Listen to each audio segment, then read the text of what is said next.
அஸ்ஸலாமு அலைக்கும் வரஹ்மத்துல்லாஹி வபரகாத்துஹு. அன்பிற்குரிய சகோதர சகோதரிகளே, நீங்களும் ஆலிம்களாகலாம் என்கிற பாடத்தில் இந்த வியாழக்கிழமை புகாரி ஹதீஸை நம்ம அறிந்து வருகிறோம். அதில் 1வது ஹதீஸை நம்ம முடிச்சிட்டோம். இந்த புகாரியை பொறுத்த வரைக்கும் ஒரு ஹதீஸை ஒரு சுமார் 6000 சொச்சம் 7000 ஹதீஸை ஒரு புக்கில் போட்டிருக்கான்னு வருதில்ல, அதில் என்னென்னு கேட்டால் அதில் ரிப்பீட் நிறைய அந்த நூலில் கொண்டு வராரு. புகாரியில் தான் அதிகமான ரிப்பீட் ஹதீஸுகள் இருக்கும். ஒரு ஹதீஸையே 10 இடத்துல போட்டிருப்பார். ஒரே ஹதீஸு தான் 10 இடத்துல கொண்டே போடுவார், 5 இடத்துல போடுவார். சில ஹதீஸுகள் தான் ஒரு தடவை மட்டும் வந்திருக்கும். மற்ற ஹதீஸெல்லாம் என்ன செய்யணும்னா பல இடங்களில் கொண்டாந்து போடுவார். எதுக்கு வேண்டிட்டு போடுவார்னு கேட்டால் ஒவ்வொரு தலைப்புக்கு போடுவார். அதாவது உதாரணமாக இந்த ஹதீஸு, இந்த ஹதீஸை எடுத்துக்கிறோமே, இந்த ஹதீஸில் பல தலைப்பை நம்ம எடுக்க முடியும். என்ன கொடுக்க முடியும்? எண்ணங்களின் சிறப்பு அப்படின்னு ஒரு தலைப்பு கொடுத்து அதுக்கு இந்த ஹதீஸை கொண்டே போடலாம்.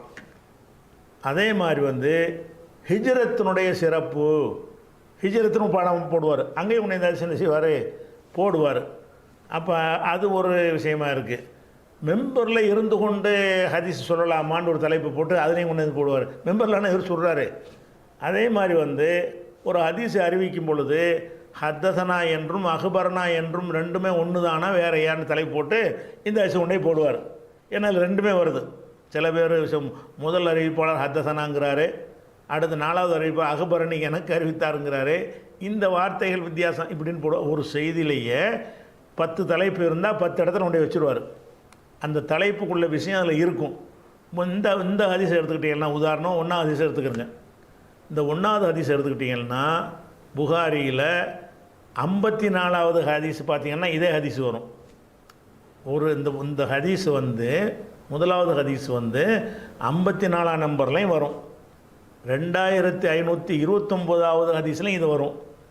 3898லையும் இது வரும். 5070லையும் வரும். 6689லையும் வரும். 6953லையும் வரும். அப்போ இந்த ஒரு ஹதீஸ் 6 இடத்துல வருது. இதையும் சேர்த்து 7. இன்னமல்லாமல் பின்னியாத்துங்கிற இந்த ஒரு 1ஆம் நம்பர் ஹதீஸ் இந்த ஒன்றையும் சேர்த்து பார்த்தீங்கன்னா புகாரியில் 7 இடத்தில் வரும். அதனால் ஹதீஸ் 7000 மாதிரி உங்களுக்கு தெரியும். ஆனால் அதில் 7 வந்துச்சுன்னா 1000 தான் நினைக்கும் கழித்து பார்த்தீங்கன்னா. அதனால் ரிப்பீட்டு கொண்டே போடுவார். ரிப்பீட் ஏன் போடுறாருன்னு கேட்டால் தலைப்பு வாரியாக ஹதீஸை போடும் பொழுது அந்த தலைப்புக்கு ஏற்ற ஹதீஸ் ஒரு ஹதீஸில் 10 தலைப்பு இருக்கும். ஒரு ஹதீஸில் 5 தலைப்பு இருக்கும். 5 தலைப்புக்கு 5 இடத்துல போட்டுருவார். ஒரு ஹதீஸில் ஒரு தலைப்பு தான் வரும் என்று நினைச்சா தான் ஒரு இடத்துல போடுவார். இது ஒரு விஷயத்தை தெரிஞ்சுக்கணும். புகாரியில் இந்த ரிப்பீட்டெல்லாம் கழிச்சிட்டு பார்த்தீங்கன்னு சொன்னால் சும்மா ஒரு 1500 ஹதீஸ் அந்த ரேஞ்சுக்குள்ளே தான் வரும். மற்றெல்லாம் திருப்பி போடுவார். இது ஒரு தகவலுக்கு தெரிஞ்சுக்கணும். அடுத்ததாக என்ன செய்வோம்னு கேட்டால் நம்ம 2வது ஹதீஸுக்கு போவோம். 2வது ஹதீஸை பாருங்கள். ஹத்தசனா எமக்கு அறிவித்தார், ஃபேலு மஃபூலு. ஹத்தச அறிவித்தார் ஃபேலு, நாங்கிறது மஃபூலு. எமக்கு அறிவித்தார். எமக்கு யார் அறிவிக்கிறாரு? அப்துல்லாஹி. அப்துல்லா உஸ்தாது மாறி போயிட்டார். இப்போ ஹதீஸை ஹுமைதிட்ட கேட்குறாரு. 2வது ஹதீஸ் யார்கிட்ட கேட்குறாருன்னா அப்துல்லான்னு ஒருத்தர்கிட்ட கேட்குறாரு. அந்த அப்துல்லா யாருன்னு கேட்டால் இப்னு யூசுஃபுடைய மகனாகிய அப்துல்லா. அதுக்கு அத்துபு பயான். சரியா? அப்துல்லா எனக்கு அறிவித்தார். அந்த அப்துல்லா யாருன்னு கேட்டால் இபுனு. அதுக்கு ரஃப தாபி என்ற அடிப்படையில் ரஃப வந்துருச்சு. இபுனை கொண்டே யூசுஃபில் இலாப செஞ்சதுனால யூசுஃபுக்கு ஜர்ரு, இதில் ஜர்ரு வராது, வேற்றுமொழி. யூசுஃபின்னு வராதுல்ல, ஃபத்தஹ் தான் அதுக்கு ஜர்ரு. அப்போ இப்னு யூசுஃபுடைய மகனாகிய அப்துல்லா எமக்கு சொன்னார். அப்போ இவர் இந்த அடுத்த 2வது ஹதீஸ் இருக்குல்ல, அதனுடைய அறிவிப்பாளர் மாறுது. சரி, அவர் யார்கிட்ட சொன்னார்? கால அவர் சொல்லுகிறார், அஹ்பரனா மாலிக்குன், மாலிக் என்பவர் நமக்கு சொன்னாருங்கிறார். அப்துல்லா இப்னு யூசுஃப் பின்னாடி வர்ற செய்தியை சொல்கிறாரு. அது எப்படி கிடைச்சிச்சின்னு சொல்கிறாரு? அஹ்பரனா மாலிக்குன், நமக்கு மாலிக் அறிவித்தார். சரி, மாலிக் அறிவித்தாரா? மாலிக் எப்படி அது கிடைச்சி?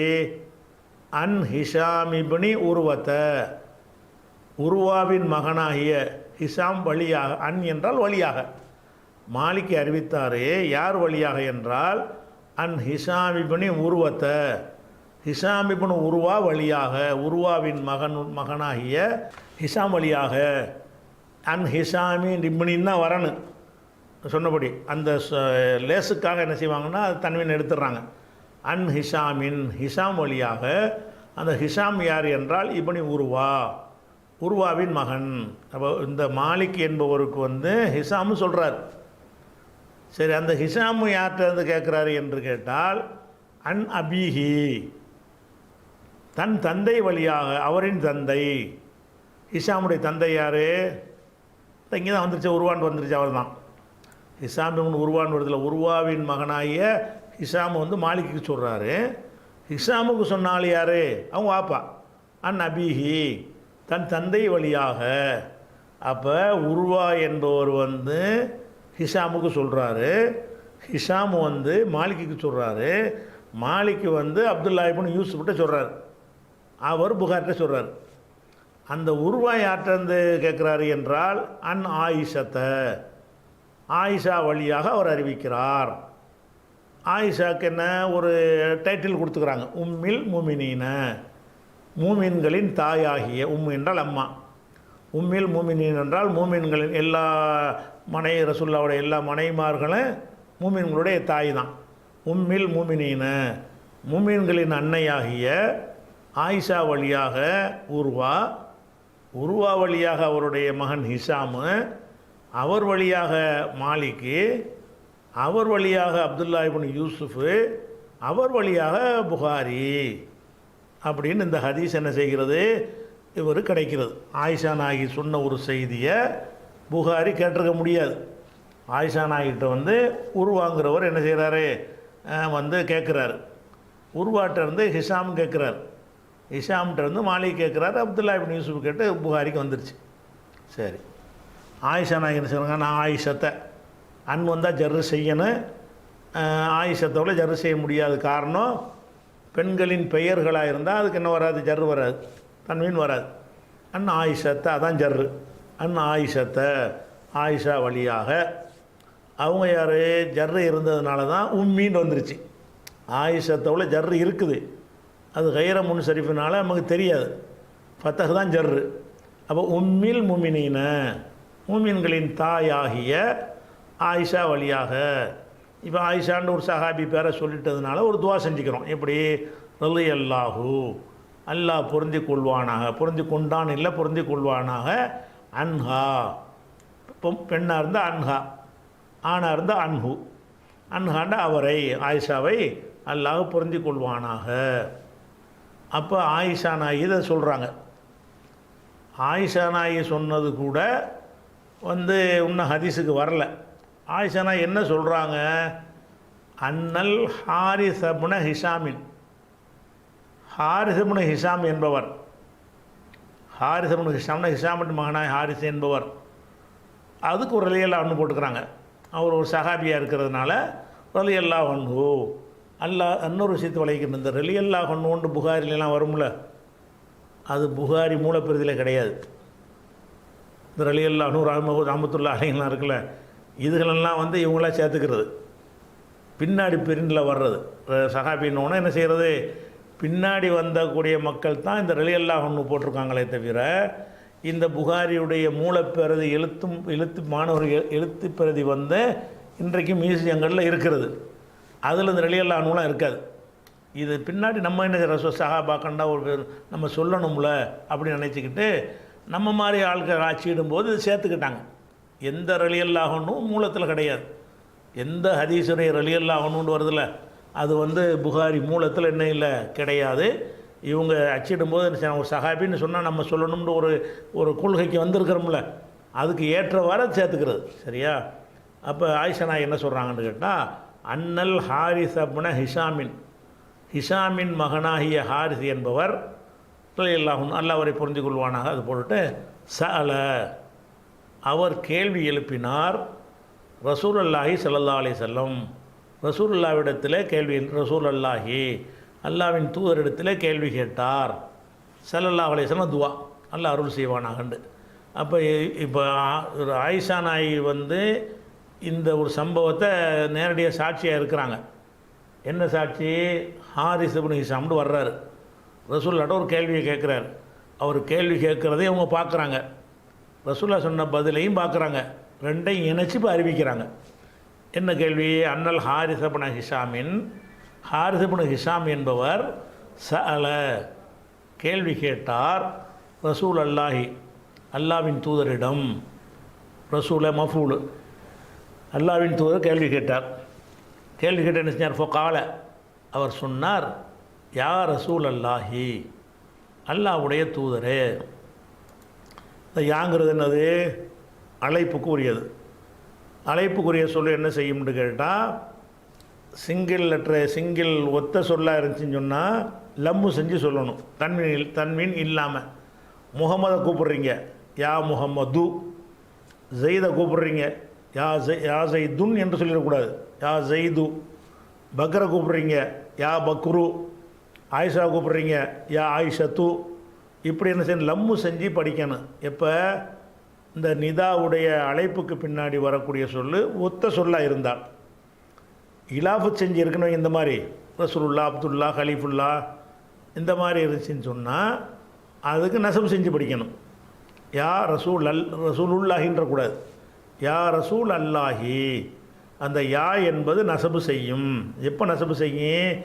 இலாஃபத்து செய்யப்பட்ட சொற்களாக இருந்தால். ரசூலுல்லா, அப்துல்லா, ஹலீஃபத்துல்லா, இபாதுல்லா, அது மாதிரி என்ன செய்யணும்? இப்னுல்லா, இப்படின்னு இப்னுல்லா சொன்னார்கள் வருதில்ல, அந்த மாதிரி எல்லாம் இருந்துச்சு என்று சொன்னால் யாங்கிற வார்த்தை வந்து நசபு செய்யும். பொகால் அவர் கேட்டாரே, யா ரசூல் அல்லாஹி அல்லாவின் தூதரே, கைஃப யஅத்தீக்கல் வஹ்யு, கைஃப எவ்வாறு, யஅத்தீக்க உங்களுக்கு வரும், அல் வஹ்யு வஹி உங்களுக்கு எப்படி வரும். அப்போ ரசூலுல்லா ஆயிஷா நாயகி இருக்கும் பொழுது ஹாரிஸ் இப்னு ஹிஷாம் கேட்குறார், கைஃப யஅத்தீக்கல் வஹ்யு, வஹி உங்களுக்கு எப்படி வரும். வஹின்னா அல்லாட்டின் செய்தி வருதுல்ல. ஏன்னா அவங்க நம்ம மனிதர்களுக்கும் விளங்க முடியாது, யாருக்கு வருது அவங்க சொன்னால் தான் வழங்க முடியும். அதனால் நம்ம வஹி வர்றது யாரும் என்ன செய்ய முடியாது, இந்த மாதிரி தான் வரும்னு சொல்ல முடியாது. அதனால் ரசூலுல்லாட்டே கேட்டு போடுறாங்க, கைஃப யஅத்தீக்கல் வஹ்யு, உங்கள்கிட்ட வஹி எப்படி வரும் என்று அவர் கேட்டார். ஃபகால ரசூலுல்லாஹி, ரசூலுல்லா சொன்னார்கள், ஸல்லல்லாஹு அலைஹி வஸல்லம் துவா, ரசூலுல்லா சொன்னார்கள், அஹ்யானன், ஹீன் என்றால் நேரம், ஹீன், ஹே ஏ நூன், ஹீனுன் நேரம். அதனுடைய ஜம் இருக்குல்ல பன்மை, அஹ்யானுன் நேரங்கள். அஹ்யான் என்றால் நேரங்கள், ஹீன் என்றால் நேரம். இந்த இது அஹ்யான்னு வருது. அஹ்யானன் சில நேரங்களில், யஅத்தீனி என்னிடத்தில் வரும், வஹி வரும். ஏத்தியுடைய ஃபாயில் முன்னாடி வஹியை பற்றின கேள்வி, வஹி எப்படி வரும்னு கேட்குறாங்க. ரசூலுல்லாஹ் சொல்கிறாங்க, யஅத்தீனி வஹி எனக்கு வரும், அஹ்யானன் சில நேரங்களில். நேரம்னு குறித்து அது என்னது? மஃபூல் ஃபீஹின்னு நம்ம படிச்சிருக்கிறோம். நேரத்தை குறிச்சுன்னா என்ன செய்யும்? நேரத்தையும் இடத்தையும் குறித்தால் அது மஃபூல் ஃபீ நசபு செஞ்சுருவாங்க. அதனால் அஹ்யானன் வந்திருக்கு, மஃபூல் முந்தி வந்திருக்குது. அப்போ அஹ்யானன் சில நேரங்களில், யஅத்தீனி அஹ்யானன் என் நசபு நேரத்தை குறிக்குதுல்ல, நேரத்தில் வரும்ண்டு. அப்போ யஅத்திங்கிற இந்த ஃபேலுக்கு வந்து என்னிடம் என்று சொல்வது ஒரு மஃபூல், அது ஒரு மஃபூல் பிஹி. சில நேரங்களில் சொல்வது மஃபூல் ஃபீஹி. எல்லா மஃபூலுக்கும் நசபு தான் செய்யணும். அப்போ அஹ்யானன் சில நேரங்களில், யஅத்தீனி என்னிடம் வரும், வஹி வரும். எது மாதிரி வரும்? மிஸ்ல சல்சலத்தில் ஜரசி. ஜரசு என்றால் மணி, மணி அடிப்பாங்கள்ல. சல்சலா என்றால் அந்த மணியில் வர்ற சத்தம், மணி ஓசை. ஜரசு என்றால் மணியில் கட்டி தொங்க விட்டுருப்பாங்கள்ல, மணி ஆட்டுவாங்கள்ல, ஒரு டூம் மாதிரி குழாய் மாதிரி இருக்கும், நடுவில் என்ன செய்யும், ஒரு தொங்க விட்டுருப்பாங்க, அதுவே என்ன செய்யும், சைடில் ரெண்டு பக்கமும் அடிக்கும். அதுக்கு பேர் ஜரசும்பாங்க. ஜரசுன்னா மணி. ஆடு மாடுக்கெலாம் காணா போகாமல் இருக்குது, கட்டி தொங்க விட்டுருப்பாங்க சின்னதாக, அதுக்கு பேர் ஜரசும்பாங்க. அப்போ அல் ஜரசு என்றால் மணி, சல்சலத்துனா ஓசை, இந்த சத்தத்தை கொடுக்குறவங்களாம் அப்படி செட்டாக தான் வரும். சல்சலா ஜல்ஜலா ஜல்ஜலான்னு ஒரே செட்டு வந்துக்கிட்டு இருக்கும். அப்போ மிசில சல்சலத்தில் ஜரசி, மணி ஓசை போல. மிசிலன்னா போல. அப்போ மணி ஓசை போல எனக்கு சில நேரங்களில் வகி வரும். வகி வருதுன்னு சொன்னால் எப்படி வருதுன்னு கேட்குறாங்க. ரசூல் என்ன செய்கிறாங்கன்னு கேட்டால் ஒரே மாதிரி வராது. ஒரே மாதிரி வந்துச்சுன்னா ஒரு பதில் சொல்லுவாங்க. பல மாதிரி வர்றதுனால பலதை வளர்க்குறாங்க. அகையானன் சில நேரங்களில் ஏத்தீனி என்னிடத்தில் அந்த வகி வரும். மிசில போல, மிசிலன்னா போல, சல்சலத்தில் ஜரசி மணியின் ஓசை போல வரும். இப்போ மணியின் ஓசைன்னா இப்போ உதாரணமாக இப்போ வஹி ஜிப்ரீல் வர்றார், வந்து அல்ஹம்துலில்லாஹி ரப்பில் ஆலமீன் ஓதுறார். இப்படியே அல்ஹம்துலில்லாஹி ரப்பில் ஆலமீன் ஓதுறார். இது அப்படியே ஈஸியாக நினைஞ்சிடலாம், அப்படி மனப்பாடம் பண்ணிக்கிறலாம், மனசில் பதிஞ்சு போயிடும். அப்படி இல்லாமல் அவர் வர்றாரு, வந்தால் மணி ஓசை இப்படி சத்தம் கேட்குது. இது என்ன சொல்கிறான்னு விளங்குமா? விளங்காது. சத்தம் தான், மணி ஓசை தான் கேட்கும். அது மணி ஓசையில் வர்றதை என்னத்தை சொல்வதற்கு இந்த மணி ஓசையை சொல்கிறாரு என்பதை விளங்க கொஞ்சம் கஷ்டமாக இருக்கும். நேரடியாக அல்ஹம்துலில்லாஹி ரப்பில் ஆலமீன் சொன்னார்னா அது ஈஸியாக விளங்கிடும். மணி ஓசையில் வந்துச்சின்னு சொன்னால் ஈஸியாக விளங்காது. இந்த மணி ஓசையை விளங்குறதா இருந்தால் உங்களுக்கு புரிஞ்சுக்கிறதுக்காக வேண்டி, நம்ம ஒரு தெளிவுக்காக வேண்டி சொல்வதாக இருந்தால், தந்தி அடிக்கிறாங்கள்ல, தந்திங்கிறது இப்போ தந்தி வேறு மாதிரி போச்சு. இப்போ விளங்குதா? தந்தியோட வேகமாக வாட்ஸ்அப்லாம் வந்துருச்சுன்னு வைங்களேன். அப்போ அந்த காலத்தில் என்ன செய்வாங்கன்னா, ஒரு செய்தியை அனுப்புவதற்கு தந்திங்கிற முறையில் வச்சுருப்பாங்க. தந்திங்கிறது அதுக்கு ஒரு கம்பி வழியாக என்ன செய்யும், ஒவ்வொரு போஸ்ட் ஆஃபீஸ்லேயும் அந்த தந்திக்குன்னு சொல்லி ஒரு கருவி வச்சுருப்பாங்க. அந்த கருவியிலேருந்து என்ன செய்யும், அந்த கம்பி லைன் இழுத்து எல்லா பக்கமும் போயிட்டுருக்கு. தந்தி கம்பம் தனியாக இருக்கும், வயர் கம்பம் தனியாக இருக்கிற மாதிரி தந்தி கம்பங்கள் தனியாக வச்சுருப்பாங்க. அப்போ இது எல்லா போஸ்ட் ஆஃபீஸுகளையும் அந்த தந்தி கம்பம் என்ன செய்யும், ஜாயிண்ட் ஆகி இந்த தந்தி கருவியில் இணைச்சிரும். இணைச்சோன்னு என்ன செய்வாங்கன்னு கேட்டால், அந்த தந்தி அடிக்கிறதுக்குன்னு ஒரு படிப்பு இருக்கிறது. அந்த படிப்பில் என்ன, நீங்கள் நின்று தந்தி அடிக்கும்போது பார்த்தீங்கன்னு சொன்னால், அந்த கருவி வச்சு என்ன செய்வார், அவர் அடிப்பார். எப்படி டக்கு டக்கு டக்கு டக்கு டக்குன்னு அடிப்பார். ஒவ்வொரு அடிக்கும் ஒரு அர்த்தம். இப்படின்னா ஏன்ற அர்த்தம், இப்படின்னா பீன்ற அர்த்தம், இப்படின்னா சீன்ற அர்த்தம்னு என்ன செய்யும், இவன் இப்படி அடித்தோன்னு அவன் ஏன்ட்டு எழுதிக்கிறான். யார், இங்கே இருந்து சென்னையிலேருந்து திருச்சிக்கு தந்தி கொடுக்குறோம். தந்தி கொடுக்கும்போது நம்ம ரூபாயை கொடுத்துட்டு என்ன செய்வோம், இந்த தாத்தா இறந்து விட்டார்னு சொல்லியிருப்போம்ல. தாத்தா இறந்து விட்டாருங்கிற செய்தி அவன் அடிப்பான், ரூபா அட்ரஸ் போட்டு அடிப்பான். அடிக்கும்போது என்ன செய்யும், யாருக்கு போகணும் இந்த ஸ்டேஷனை கான்டாக்ட் பண்ணோன்னே அந்த ஸ்டேஷனில் உள்ளவர் என்ன செய்வார்னா அதை எழுதுவார். எதை வச்சு எழுதுவார், ஃபோன் மூலமாக சொல்கிறதுக்கிட்ட இந்த தந்தி கம்பி வச்சு அடித்து தான் செய்வார். இந்த தந்தியுடைய அந்த அடிக்கிற விதம் இருக்குல்ல, டக்கு டக்கு டக்கு டக்கு டக்கு டுக்கு டுக்குன்னு வரும், ஒரு மாதிரியாக வரும். அது இப்படி படிக்கும்போது அதை முறையாக படிக்கும்போது என்ன செய்வாங்கன்னு கேட்டால், ஒரு அடிக்கு ஒரு எழுத்து. அப்போ என்ன செய்வாங்கன்னு கேட்டால், இந்த இடத்துல ஏ போடு, இந்த இடத்துல டிஏ போடுன்னு இருக்கும். அப்போ இந்த மணி ஓசை மாதிரி தந்தி ஓசை வந்த உடனே இந்த ஓசைக்கு இன்னும் எழுதுத்தான்னு சொல்லி அவர் படித்து இருக்கிறதுனால நமக்கு விளங்காது. நமக்கு தந்தி அடிக்கும்போது கிட்டத்தில் இங்கே உட்காந்துருந்தாலும் நமக்கு விளங்காது. தந்தி ரிசீவ் பண்ணுறாருல அந்த பக்கத்தில் நீங்கள் நின்றாலும் என்ன விளங்காது. அவர் நமக்கு என்ன விளங்கும், டக்கு டக்குன்னு தான் கேட்கும். அந்த டக்கு டக்குக்கு அர்த்தம் என்னங்கிறது அவர் என்ன செய்வார், எழுதி பேப்பரில் இந்த இதுதான் தந்தி அப்படின்னு கொண்டாந்து வீட்டில் கொண்டாந்து ஒப்படைப்பாங்க. இது தந்திங்கிறது. எதுக்கு இது சொல்கிறோம்னு கேட்டால், இது மணி ஓசை மாதிரி வரும் பொழுது இன்ன மாதிரி ஓசைக்கு இன்ன மாதிரி எழுத்துங்கிறது இவங்க படித்ததுனால தெரிஞ்சிடுறாங்க. ஆனால் ரசூல்லா தந்தி பாஷையெல்லாம் கற்றுக் கொடுத்தா இல்லை. இறை தூதருங்கிறதுனால என்ன செய்கிறான்னு கேட்டால், அவங்க உள்ளத்தில் ஒரு ரிசீவர் வைக்கிறான்ல, மணி ஓசையாக தான் அது வரும். இது அல்ஹம்துலில்லாஹி ரப்பில் ஆலமீன் தான் இதுக்கு அர்த்தம்னு அவங்களுக்கு அது புரியும். விளங்குதா? மணி ஓசையாக தான் அது கேட்கும். என்னவா கேட்காது, அல்ஹம்துலில்லாஹி ரப்பில் ஆலமீன் கேட்காது. மணி ஓசை மாதிரி தான் அது கேட்கும். கேட்டாலும் எப்படி ரசூலுல்லாஹ்க்கு விளங்கும் என்றால், எப்போ இறை தூதர் என்றெல்லாம் நியமித்து விட்டானோ அந்த தூதர்னா ரிசீவர் தானே, அவர் இறை தூதர்னா ரிசீவ் பண்ணக்கூடிய ஆள் தானே. அப்போ இறைவனுடைய செய்தியை அவங்க ரிசீவ் பண்ணுறதுனால ரிசீவர் மாதிரி அந்த கல்பில் எல்லாம் என்ன செய்வான்னு கேட்டால் அவங்களுக்கு ஒரு சேஞ்ச் பண்ணி வச்சுருக்கிறான். அதன் அடிப்படையில் என்ன செய்யும்னு கேட்டால் மணி ஓசையில் வரும்போது இதுதான் சொல்லப்படுதுன்னு கிரகிச்சுக்கிடுவாங்க. அது கொஞ்சம் கஷ்டமாக இருக்குங்கிறாங்க ரசூலுல்லாஹ். எப்படி சொல்கிறாங்க? ஒஹுவ, அது ஒஹுவண்டா எது? அந்த மணி ஓசையாக வருவது அஷத்துஹு. அஷத்துன்னா ரொம்ப கடு இஸ்மு தஃப்லீல், ரொம்ப கடினமானதாக இருக்கும். அஷ்தது, அஷத்து, அஷத்துஹுன்னா அந்த வஹியில், அஷத்துல் வஹி, வஹியில் ரொம்ப கடுமையானதாக இருக்கும். அலைய, எனக்கு ரொம்ப கடுமையாக இருக்கும். மணி ஓசை மாதிரி வந்து ஒரு செய்தி வரும். இந்த மணி ஓசைக்கு என்ன அர்த்தம் என்று கிரகிப்பதற்கு ரொம்ப சிரமமாக இருக்கும். அது சிரமமாக தானே இருக்கேன். அல்ஹம்துலில்லாஹ் ரப்பில் ஆலமீன்டே சொல்லிட்டா சிரமம் இருக்காது. ஒரு மனுஷ பாஷை இல்லாமல் வேறு பாஷையில் அதை கொடுத்து அதை கன்வெர்ட் பண்ண சொன்னால் கஷ்டமாக இருக்கும்ல. அந்த கன்வெர்ட் பண்ணுற மெத்தடில் வரும். மணி ஓசையில் வர்றதா இருந்தால் அதை மணி ஓசையை வந்து மனுஷனுடைய ஓசையாக கன்வெர்ட் பண்ணணும். கன்வெர்ட் பண்ணக்கூடிய தன்மை இறை தூதர்களுக்கு எல்லாம் வச்சுருப்பான். அப்போ ஒஹுவ, அந்த வஹி என்பது அஷத்துஹு, வஹியில் கடுமையானதாக இருக்கும். அலைய, எனக்கு ரொம்ப சிரமமாக இருக்கும். யுஃபுசமு அன்னி, யுஃபுசம்னா நிறுத்தப்படும். அந்த மணி ஓசை வருதுல வந்து நின்றும், கட் பண்ணப்படும். அன்னி, என்னை விட்டும். ஓ கது வாய்த்து அன்ஹு, அதிலிருந்து நான் மனப்பாடம் செய்து கொண்டு விடுவேன். அந்த மனப்பாடம் செய்துனா கட்டாகி போயிடும் அப்படின்னு சொல்கிறாங்க.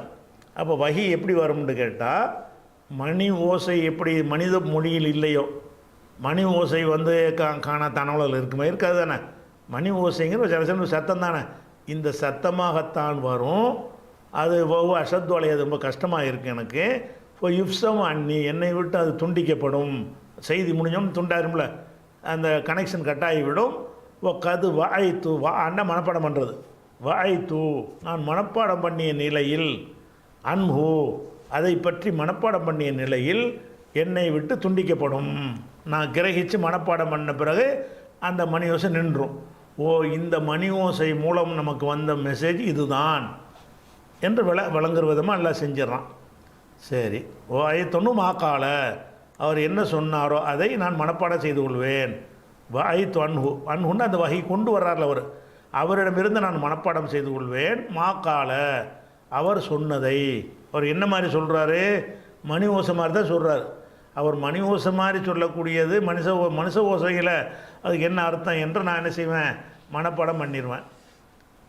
அஹ்யானன், மேலும் சில நேரங்களில், அஹ்யானன்னா நேரங்களில் மேல் வா வந்திருக்கனால அஹ்யானன், மேலும் சில நேரங்களில் எத்தமசலு, உருவம் எடுப்பார், வடிவத்தை எடுப்பார்.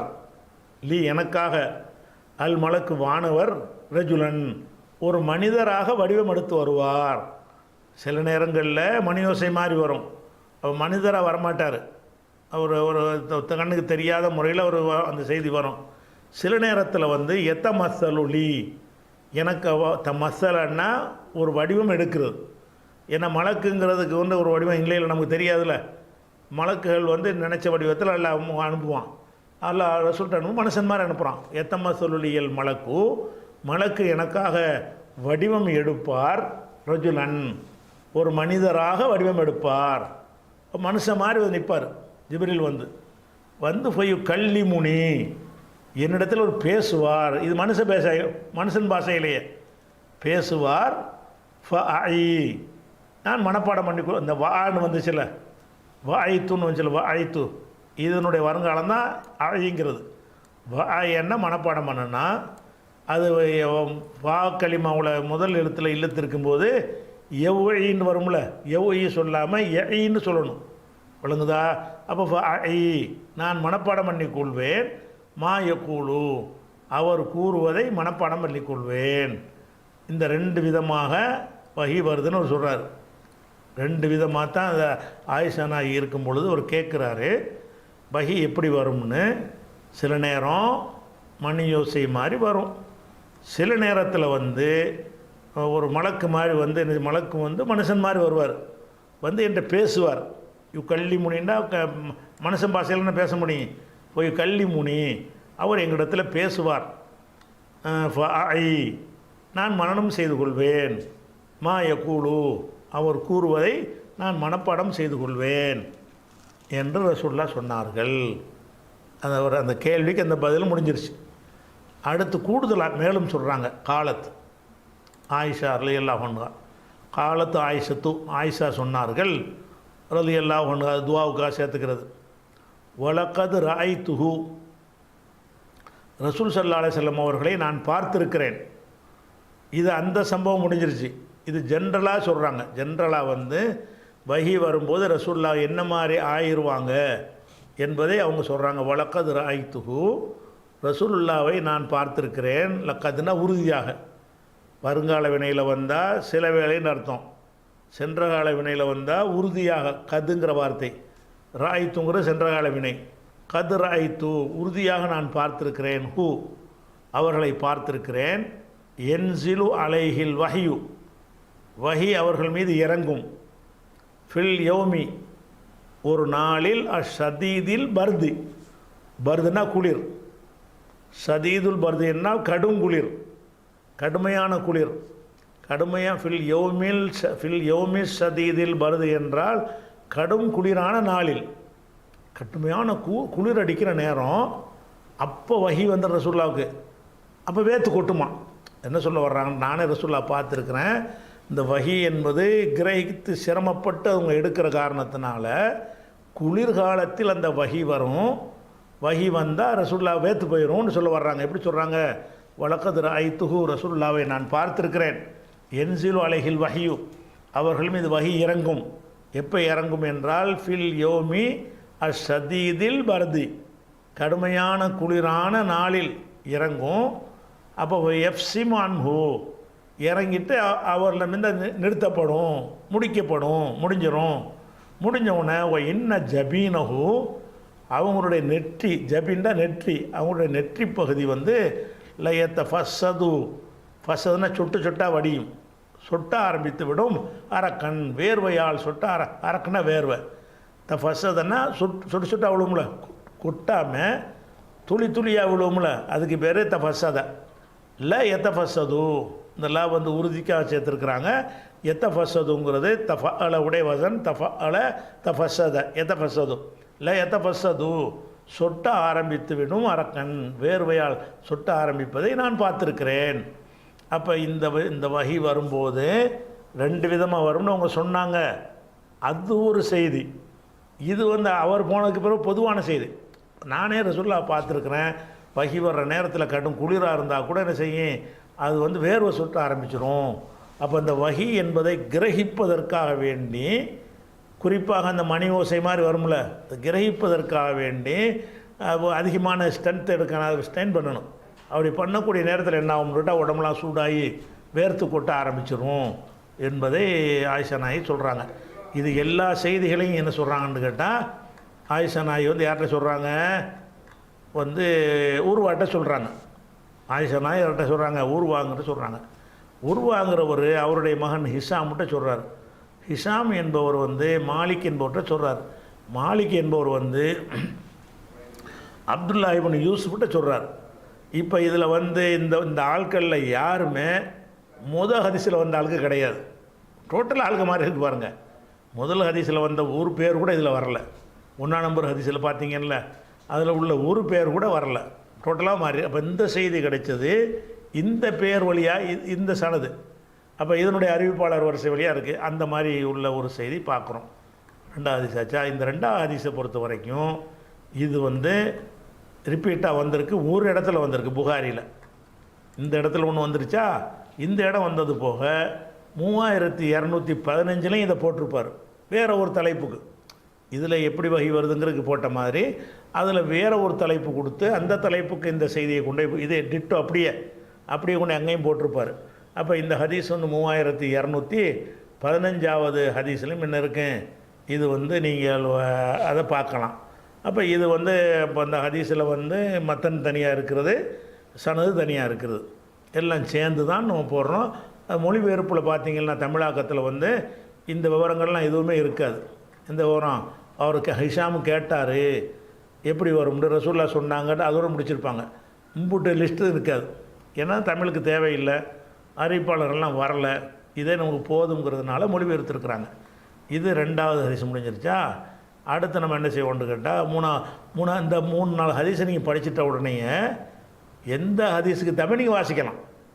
எப்படி படிக்கணும் என்றால் ஒவ்வொரு வார்த்தைக்கும் அர்த்தம் தரிக்கிப்பு அனைத்தையும் பார்க்கணும். அது இது ஃபாயில் என்ன, மஃபூல் என்ன, எதுக்கு என்ன, ஏராபு, அப்படி படிச்சுட்டு வரணும். அப்படி நீங்கள் படிச்சுட்டு வந்தீங்கன்னா அப்படி முடிஞ்ச அளவுக்கு நான் சொல்லிக்கிட்டு தான் வர்றேன். 1-2 கவனிக்காமல் இருந்தால் என்ன செய்யணும், நீங்களும் சிந்திச்சு பார்த்து எடுத்துக்கிறணும். அப்படி அந்த மாதிரி வந்துச்சுன்னு சொன்னால் உங்களுக்கு இல்லை எதையுமே வாசிக்கக்கூடிய தன்மை வந்துடும். இன்ஷா அல்லாஹ் அடுத்த ஹதீஸை நம்ம என்ன செய்வோம், 3வது ஹதீஸை நம்ம நாளைக்கு பார்ப்போம்.